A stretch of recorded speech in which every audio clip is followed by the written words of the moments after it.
রিতা আর কিরিলের বিয়ের আসলি পিকচার আমি বাকি হে দোস্ত। আমার হাইট 5'10", কিন্তু রিতার হাজবেন্ড কিরিল আমার থেকে 5 ফুট লম্বা ছিল। তো সকালবেলা আমি, মিখাইল আর ইয়ানা ভালো করে মাঞ্জা মেরে রওনা হই রেজিস্ট্রি হাউসের দিকে। চরম হাততালির মাঝে রিতা আর কিরিলের এন্ট্রি হয়। ম্যারেজ রেজিস্টার তাদের বিয়ে নিয়ে কিছু ছেলে ভোলানো গল্প দেওয়ার পর ওরা রিং এক্সচেঞ্জ করে ওদের বিয়ে কমপ্লিট করে। এরপর বাইরে দাঁড়িয়ে যখন হালকা করে ফটোশুট চলছে, তখন দেখি আমাদের দেশি বিয়ের মতো ওখানে এরকম একজন কাকিমা থাকবেন যিনি মোবাইল নিয়ে ছবি তুলতে গিয়ে ক্যামেরাম্যানদের মাঝে ঢুকে ডিস্টার্ব করবেন। একটু হালকা শ্যাম্পেন খেয়ে আমরা লাল দিলওয়ালা গাড়িতে চেপে চলে আসি পার্ক পোবেডি বা ভিক্টরি পার্কে, যেখানে একটি দীর্ঘ ফটোশুটের পর স্বাভাবিকভাবেই কিরিল বিধ্বস্ত হয়ে ফিরছিল, কিন্তু রিটার এনার্জিতে কোনো কমতি ছিল না। সেই দেখে অনুপ্রাণিত হয়ে মিখাইল আর ইয়ানাও ফটো তুলতে দৌড়ে। ইয়ানা আমার এই কেত মাখা ভিডিওটা তুলে দেয়, গড ব্লেস হার। এরপর মিখাইল ইয়ানার ব্যাগ আর জ্যাকেট কাঁধে নিয়ে ফটো তুলতে শুরু করে, আর ইয়ানা মুখ বেঁকিয়ে সেই ফটো এক এক করে রিজেক্ট করতে শুরু করে।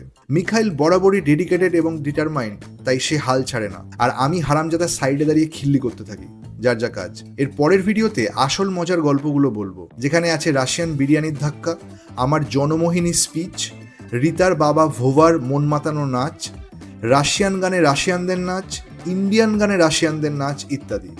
এই ভিডিওটা জাস্ট ট্রেলার ছিল।